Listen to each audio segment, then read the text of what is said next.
All right, perfect. Thanks for that introduction, Dr. Wigan, and thanks for inviting me to this educational series. This is going to be the first of many other talks I'll try to give. I'm passionate about global health, about global medical physics, and this is one way in which I can contribute. So, like Dr. Wigan rightly said, my name is Sidney Tazeh. I am a medical physicist in Tampa, Florida, and I am trained I'm a radiation oncology therapy physicist by profession. But obviously, I have a lot of experience in diagnostic imaging also.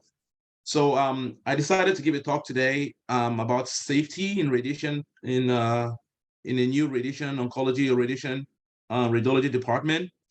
And my talk is not going to be like a traditional radiation safety talk, right? It's not going to be. You might hear me use the word ALARA or time distance shielding maybe once or twice, but that's not what this talk is all about. This talk is more of about the things that we keep in mind when we are trying to start up a new program and build that what we call a culture of safety. Um, a little bit so a little bit about myself. So I specialized in cyberknife radiosurgery here at the Tampa VA, and then I'm also the safety champion in my hospital. So I take safety very seriously, and I think that should be our number one priority every day. Every day we get to work. So the goals of this talk, I'm gonna try to discuss the role of the medical physicist in a hospital safety culture. I think the medical physicist plays a very critical role because we have the knowledge, we kind of know the processes from end to end, all right? We kind of have a good understanding of the entire department. And a good safety culture cannot be successful without good input from the medical physicists. And I think that we need to make ourselves heard and be actively involved. So we'll discuss some of the roles that the medical physicist plays in a new facility, building a safety program, and then we're going to discuss how to go about to create and institutionalize a safety culture. All right. And then we're going to follow that up with talking about introduce the concept of HRO. I don't know how many people in this forum are familiar with HRO concepts. I will talk about that a little bit. And then obviously just discuss on how to continue to raise awareness on safety. All right. Let's go ahead and hit next here. All right. So what is my motivation? Why did I choose to give this talk today? Obviously, there's been a sharp increase in the use of ionizing radiation in the developing world, be it in Africa or in Asia or in Central America. That is increasing rapidly just because these countries there's a growing population, the economies are growing. So there's definitely there are more institutions coming up doing more complex procedures, doing more stuff in the developing world, and it's important that we always have radiation safety in the back of our minds every day when we're doing these programs. But more importantly, there are a few things that I see as a future of radiation in the developing world, and one of them is stereotactic radiosurgery, right? Stereotactic radiosurgery is a very complex delivery technique, and you do not want to start such a program without having a robust radiation safety, a culture of safety in your department. The next talk I am going to give at this forum is going to be about stereotactic radiosurgery because that's my area of expertise, and I feel very, very strongly in that it doesn't matter how much training you have. I will not be comfortable in any department or being part of a department that is going to implement such a complex treatment procedure or treatment protocols like stereotactic radiosurgery without them having a good safety culture. So that's why I decided to do my first talk on safety before next week. I'll talk about radiosurgery and especially about cyberknife radiosurgery and the role that AI and automation is playing to help with safety. Because at the end of the day, whatever the manufacturers do is to ensure that the patient is treated safely. And then also interventional radiology, obviously, also I think just last few months ago in Cameroon, we had some experts from the US come to Cameroon to train some interventional radiologists. I think Rade did some work in Tanzania not so long ago in interventional radiology. So these procedures are higher risk procedures because there's a lot of radiation that's being delivered. So it's very important that, mindful of the fact that these procedures are going to be coming up more often in the developing world, we want to talk about safety. And then also brachytherapy physics. I think too that's going to be the future. It's also going to be a good future for the developing world, just because they are if you look at many developing countries, they still have cobalt units. Just because natural radioactivity is the equipment are less costly, but the radiation safety implications are larger. So brachytherapy could be a way for us to be able to apply some kind of treatments that are otherwise would not be possible with a conventional LINAC because of cost. An example that comes to mind is accelerated partial breast, right? So it's important that mindful that we're going to be implementing these complex techniques, we really focus on laser focus on radiation safety. The University of Chicago did talk about that IR is one of the fastest growing radiology subspecialties. So safety is very important. All right. So one of the things that I always think about is Kobe Bryant, who's one of my favorite basketball players of late. He always said people just don't understand how obsessed he is with winning, right? Kobe is obsessed with winning. And in my department, we are trying to promote a culture where we are obsessed with safety. All right. And so that's one of the goals, that at the end of this talk, we are all thinking about safety day in, day out. All right. We don't have a choice. We have to constantly think about safety, be obsessed with safety the way Kobe Bryant was obsessed with winning. So but before I go ahead and start at the talk, I'll just do a few disclosures. So like Dr. Wagan rightly said, I'm the founder of Clear Medical Foundation in Cameroon. It's a non-for-profit foundation whose goal is to bring more affordable training and in education, sensitization, and radiology services in Cameroon. And that is through Clear Radiology, which and it's just not myself. I got quite a few other people in the US and in Cameroon who have all come together to start up this new state-of-the-art treatment radiology clinic in Cameroon. And then also, as a full disclosure, my slides are my professional opinion. I've been practicing in this field for about 15 years now, so I've seen quite a bit. I know quite a bit. They're all my professional opinions. And I'll also be discussing some of my experiences as a safety coach here at the VA hospital. So obviously, this talk is going to apply to both a radiology department or radiation oncology. Safety is the same across the board, right? Obviously, in radiation oncology, any incidents are more devastating, they are more serious. But the policies I'm going to talk about here, that safety culture is exactly the same. It applies. It doesn't matter whether you are in an oncology department or you're in a radiology department. So what do we mean by a culture of safety? Okay, so I'm going directly from the International Atomic Agency's website, okay, looking at the definition of what safety culture means. All right, a culture of safety, it refers to how an organization prioritizes safety, okay? How an organization culture prioritizes the value of safety. So when you come to a department, there are competing goals, okay? There's treatment, there's the treatment quality, the quality of the treatment that you give in the radiation oncology, or the quality of the images, customer service. There are many competing goals that a department has to deal with. And how is safety prioritized within that department? That is what the culture of safety is. Obviously, a department that prioritizes safety is gonna have a lot fewer incidents, and that definitely translates to happier patients. So, right? So, in a culture, right?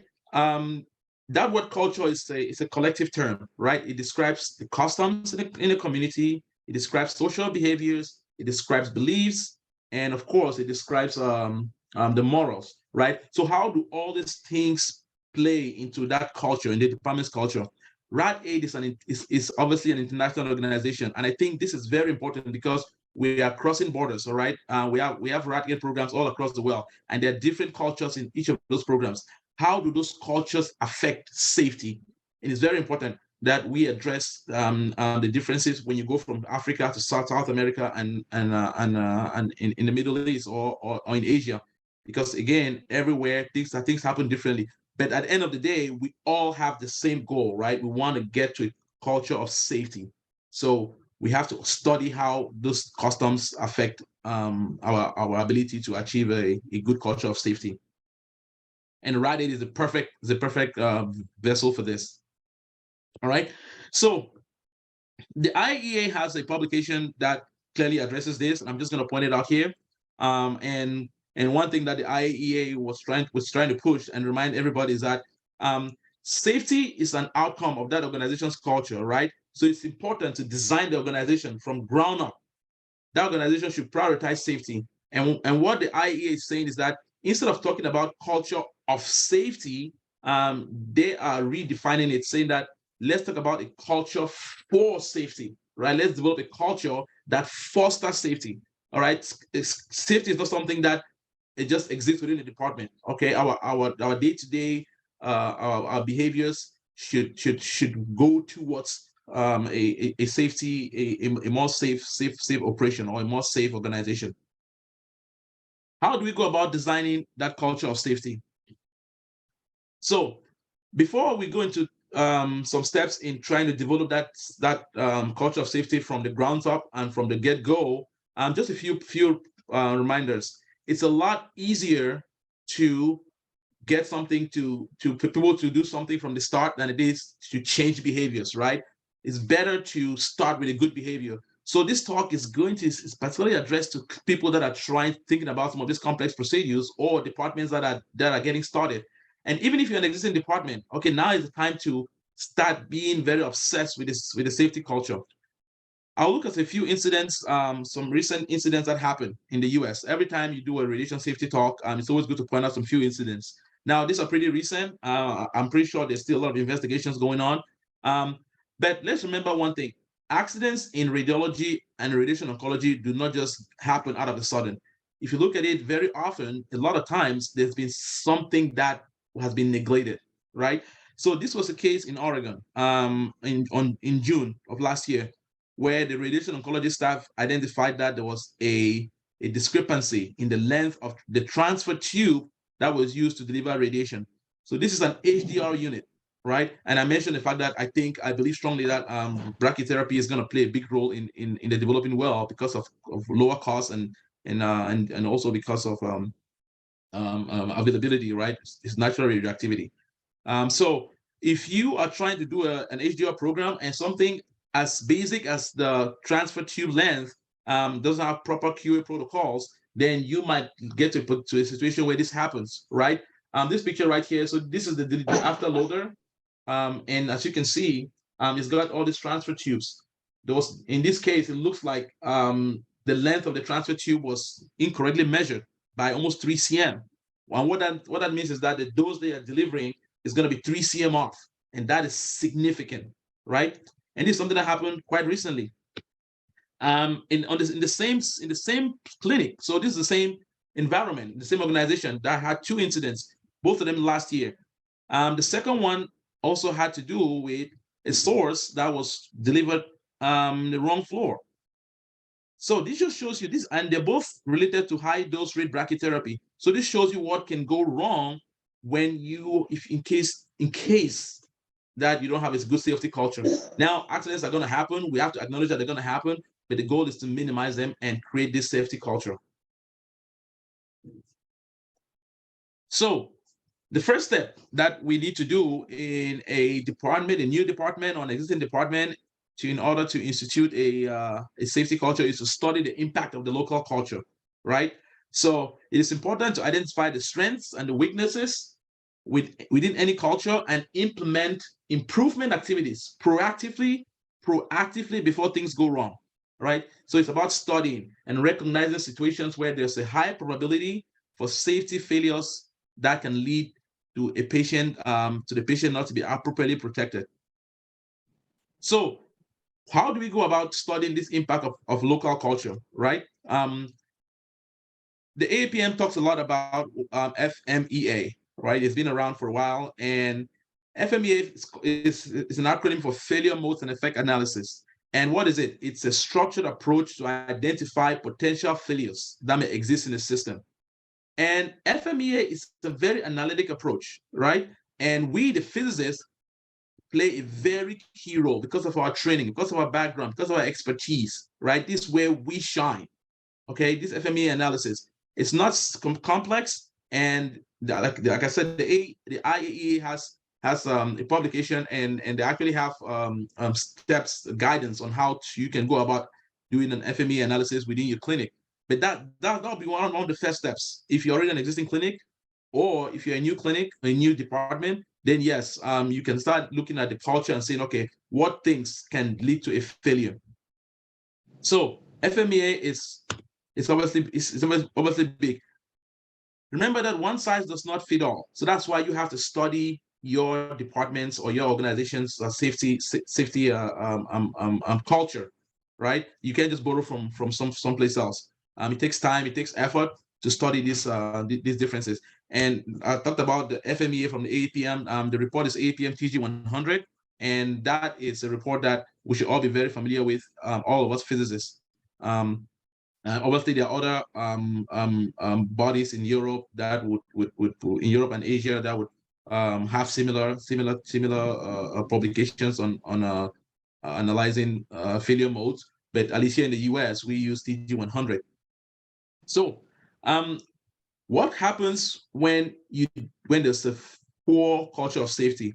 We're going to look at some examples where a clearly bad culture led to a lot of problems, right?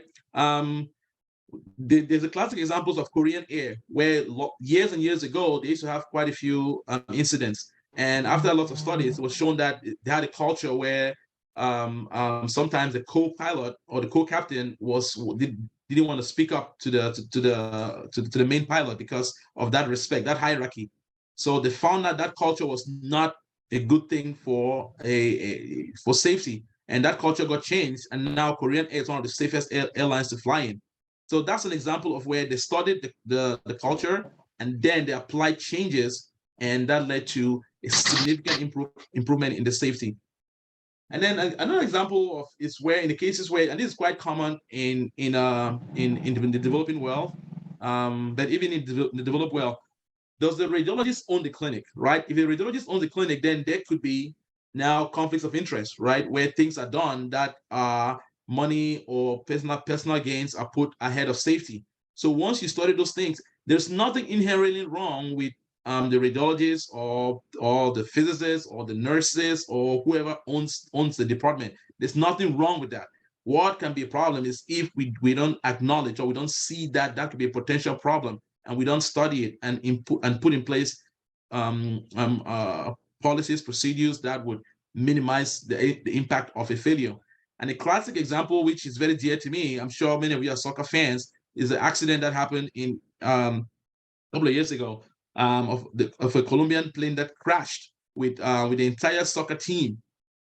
And what happened was that after the plane crashed, they started doing investigation, and they found out that the pilot of that plane was a co-owner of the airline, and they found many incidences where this pilot was flying the plane with just the bare minimum amount of fuel that he needed to go from point A to point B, and he had gotten away with that quite a few times. But on this fateful day, he ran out of fuel because he was put on a holding pattern, and he ran out of fuel and crashed, killing the entire soccer team.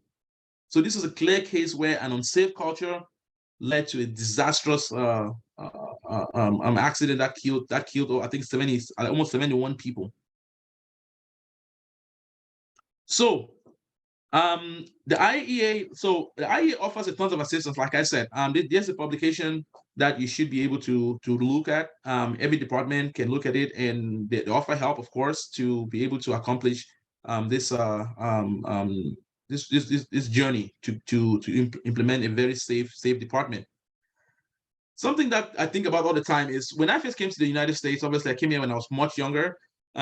I didn't know how to drive, of course, but I took my driver's lessons. I learned how to drive. I learned all the safety rules. And when I went back to Cameroon, I was surprised about one thing. A lot of people were ignoring seat belts. And what were they doing?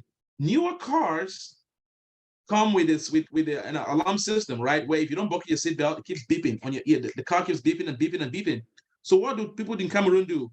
They buckle the seatbelt, and then it stays buckled 24/7. So all they do is they hop in the car and they start driving around. They don't have the time to buckle. They're like, oh, I don't want to have to buckle the seatbelt.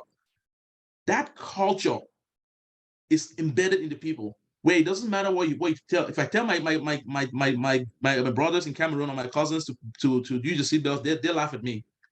But I grew up in the US where we have that culture of safety, where the moment I get into a vehicle, it's almost like it's an automated. My arms automatically grab my seatbelt and I click it in. I don't even know I'm doing it. But in my country, Cameroon, because of that lack of safety, people do this.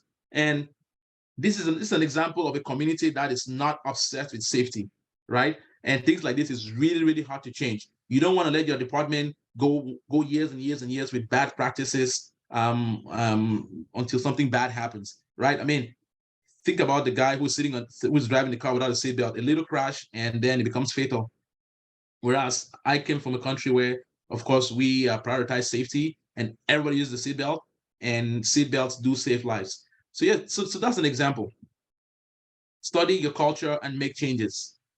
Number two is competency and training, right? Obviously, Rad Aid is there to help with training and they'll have teams that will go on site and train the staff. Competency is a prerequisite for a culture of safety, right? And that includes both initial training and obviously continuing education. All right, taking full advantage of the training things that Rad Aid has to offer. And I'll say in the department, it's good, especially in a developing world, to reward people who partake in CE, in continuing education. Because remember, as a physicist, you are ultimately responsible to ensure that those safety policies are being followed. So it's not something that you do initially, but you have to keep your staff members trained and keep that culture going. But the word of caution is that being trained does not equal to be safe, right? Just because you're trained doesn't mean you're safe. You still have to build that culture where everybody's thinking about training. You could have the smartest, most experienced radiologist or physicist who ignores policies or who is sloppy. So being trained does not equal, it's not necessarily being safe, but being untrained is guaranteed a safety concern, right? So competency and training is the one thing that the administration has to focus on. I'm helping some other clinics in Cameroon that are in the process of starting radiation oncology programs, and so that's something that that training is super, super, super important. You cannot skimp on that. So one way in which you can improve competency is what I call self-compliance. A lot of third world countries, developing countries, don't have accreditation bodies, right? But that's not an excuse to say, oh, because we don't have the ACR looking over our shoulders, because we don't have JCO looking over our shoulders, you can implement self-compliant. You can be self-compliant by implementing safety policies in your department that gets you towards a more safety culture. And of course, like I mentioned, annual safety training at the department. And again, the medical physicist plays a key role in this, right? A very key role. All right. The next thing we're going to talk about is incident learning and reporting.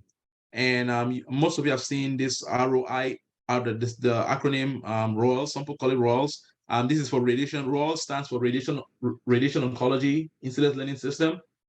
And this is probably, in my opinion, one of the top 3 things that you have to implement in a department to foster a culture of safety, right? A good safety culture is the one that promotes incident reporting. And when you have good incident reporting, you're going to have a good safety culture. So it's like a cycle, right? It feeds off of each other. Create a department where there is a no blame culture, where people can report. That is the only way that you're going to get, because we know accidents are going to happen. There's no doubt about it. They are going to happen. So you want to create it's an environment where incidents are reported, and then we learn from those incidents. And the IEA even goes further. Oh, sorry. The IEA even goes further. And it talks about this safety culture, where it says that a very secretive culture is going to be weak when it comes to safety. And a culture where you're reporting incidents is going to have a robust safety culture. All right. So here at the VA, obviously, I mentioned that I work at the Veterans Hospital in Tampa. The VA is the Veterans Department is probably one of the biggest providers of healthcare in the U.S. just by virtue of the fact that we exclusively deal with veterans, and there are hundreds of thousands of veterans. So we have a unique responsibility, or a unique position, to actually implement policies that can have an effect throughout the entire country, right? So I think I really value how things are done in the VA and how they conduct studies with programs that are related to safety. Within the VA system, our incident learning system is called RERAS, and this system is entirely managed by physicists, right? And what is RERAS? It's just an incident radiation oncology reporting system. Once you have this in place, people report incidents, and then you can now use them to learn. And those incidents force change. They make the department to change. If you don't report it, it didn't happen, and then everybody just becomes complacent. You guys have heard this statement from many people. Hey, everything was fine until yesterday. Something suddenly happened. No, usually that's not the case. Things have been happening, but they just weren't recorded, right? Once you start recording these things, then you can start taking steps to minimize them, and then hopefully avoid future harm to the patient. So accidents do not just happen by accident. Accidents do not happen by accident. Usually, something is, you could always have a sequence of events that lead to those accidents, right? So it's creating an incident learning and reporting system is key. It doesn't have to be fancy. It can be a spreadsheet. We use spreadsheets at the VA. We have a spreadsheet. We record them first in the spreadsheet, and then we discuss them, and then we upload them into the RERAS system, which is now it's looked up. The VHA, the central administration, they collect the incident reports from the entire Veterans Hospital, and then they study them, and then they use that to improve our safety culture. Item number 4 is standardization. This is one that I'm very big on. It doesn't matter how smart you are, it doesn't matter how intelligent, how you think, how good your memory is. Standardization plays a key role. It's an essential step towards operational safety. All right.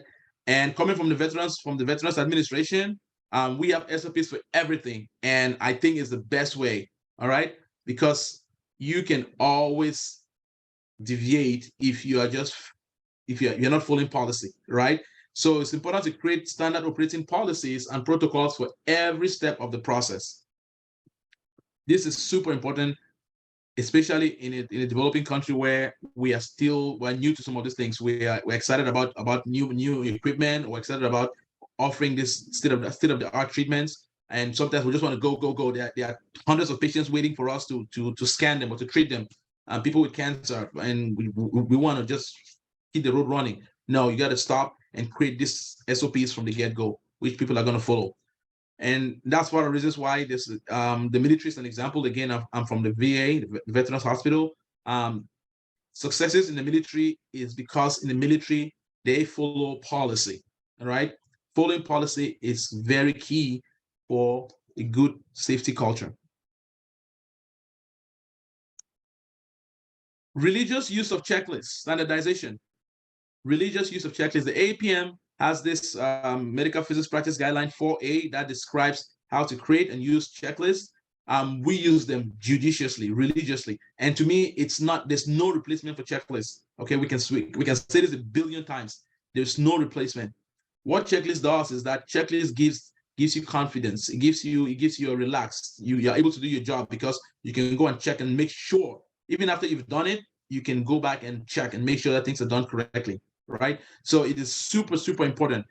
Here's an example of this one of the checklists that I created in my department. And again, as a physicist, we play a very important role, right? The physicist should spearhead the creation and use of checklists. That's why the APM has this report out there. We should be the ones implementing and pushing for this to be used. Because like I said, it gives you guys peace of mind. yesterday I did a plan, and I went through and I showed the doctor the plan, and my checklist was sitting right next to me, and I wanted to go off memory just to I was thinking about this talk, right? I'm like, okay, let me try and go through. I've done this. I've used this checklist over 1,000 times. So while I was showing the doctor the plan, I purposefully decided, okay, I'm going to just go off memory. And I showed the doctor. We went through everything, went through the plan. After the doctor left, I grabbed my checklist. I looked at it. I said, okay, what did I not cover? Guess what? I missed one item. And that was because I didn't look at my checklist. I realized that I did not discuss with the doctor the margins that the patient for the treatment that we're doing, the treatment margins. So the doctor had left. I had to go back to his office, interrupt him again, bring him back to my office to look at the plan. So even though I've done this 1,000 times, I still missed one item, and that was a very important item. So this just shows you how important it is to implement this checklist. And for us in our department, it gives us peace of mind. Because once you go through your checklist, then you know that you've done these things. Obviously, it's important that you actually do them. You don't just check the boxes. The AAPM, this is my favorite phrase in this report. The AAPM goes by it has this phrase that says, in any system where the human plays a central role in the outcome, the humans are often the weakest link in the system. We humans are the weakest link in the system. Therefore, it is important to establish parallel redundancy to human intervention. That is Medical Physics Practice Guidelines 4A. We know we're going to make mistakes, and our goal is to implement policies, procedures, checklists to reduce those mistakes.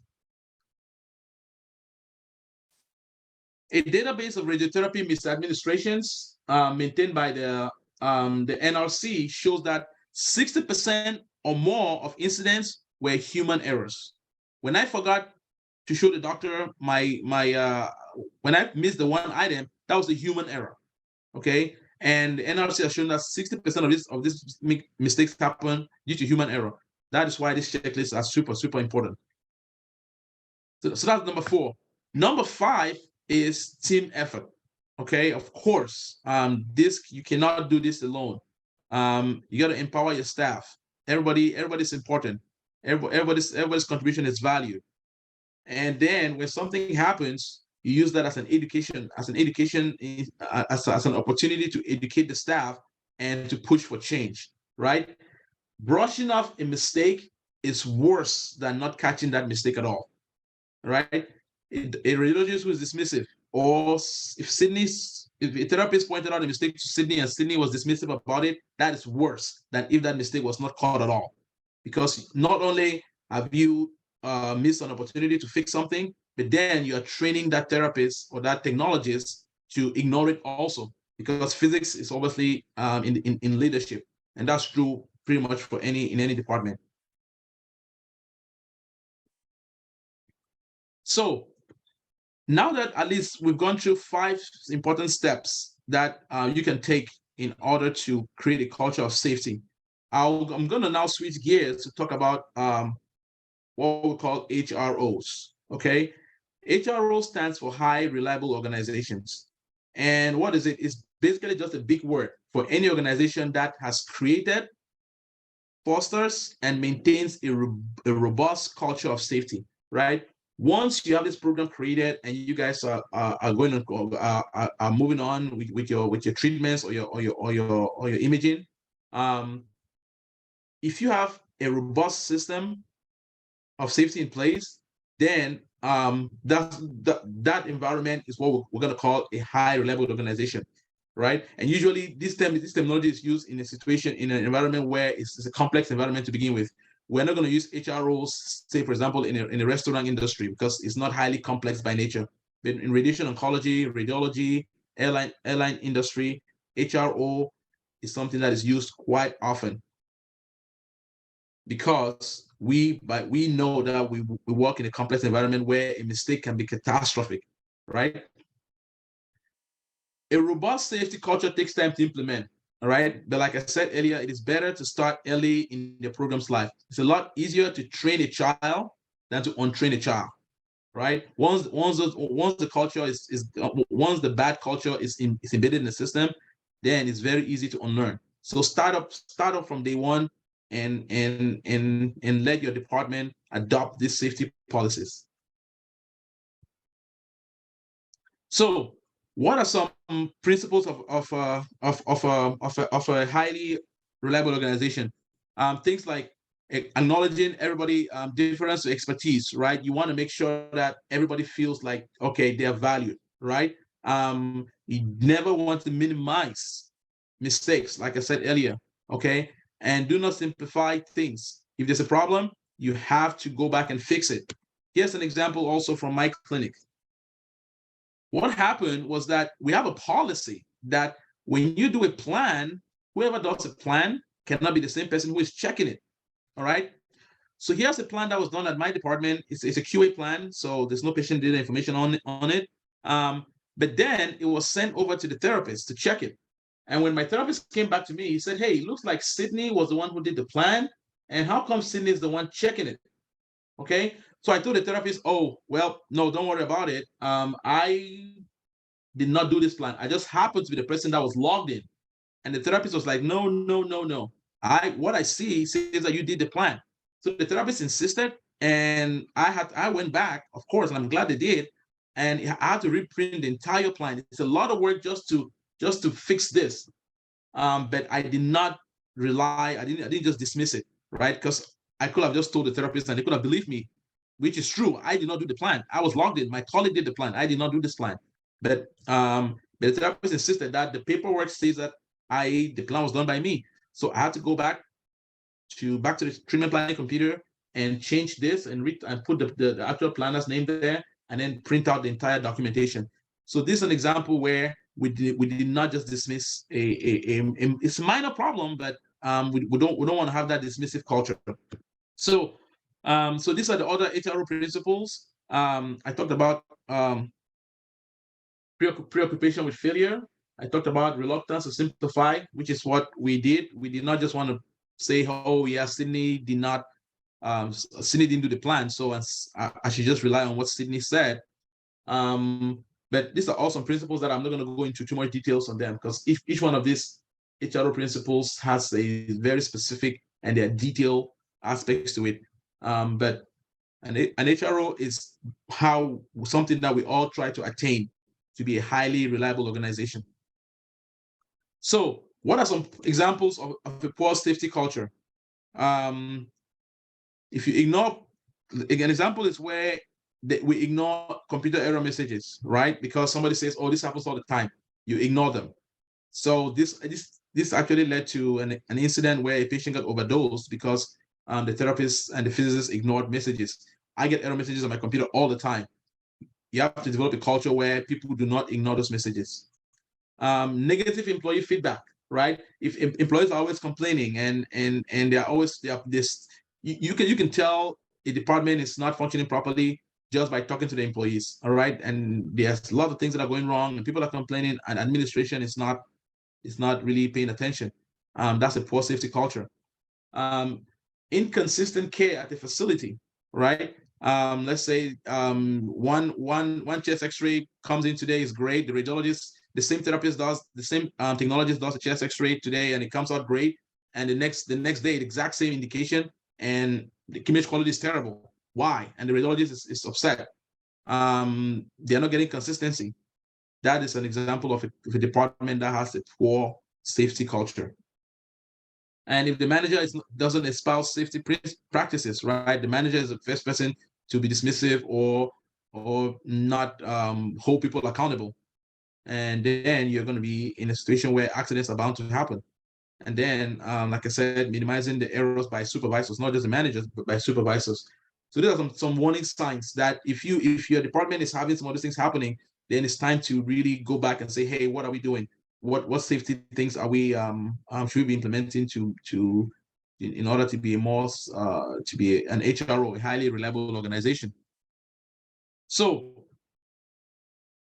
I am very, very proud of how far the veterans hospitals have come in the US. We, through our radiation safety policies, our culture of safety, and HRO policies, we have made a lot of strides. And it's something that our department we think and breathe safety. Every day we come to work, we think about safety, right? The first thing I think about is not the calibration, how well my machines are calibrated. I think about safety first. Once I think about safety, then everything follows.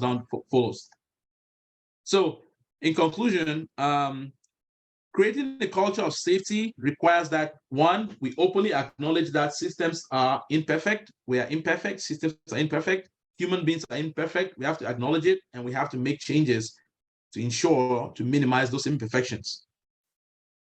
Errors are a part of normal operations. We are going to make mistakes, right? We have to acknowledge that. And then it's important to institute an incident reporting system and standardization. These are keys to driving quality in safety, or quality and safety.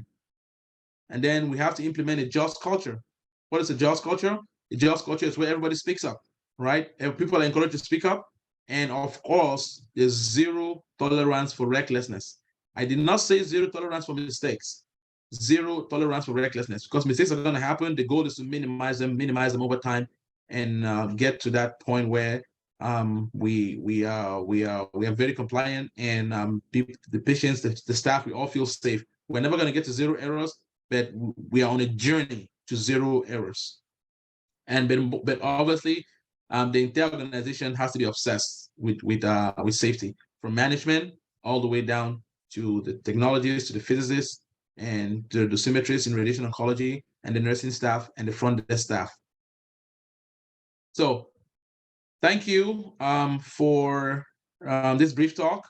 Hopefully, we've learned something about a culture of safety, and this is something that we can all implement back in our departments, back where we work.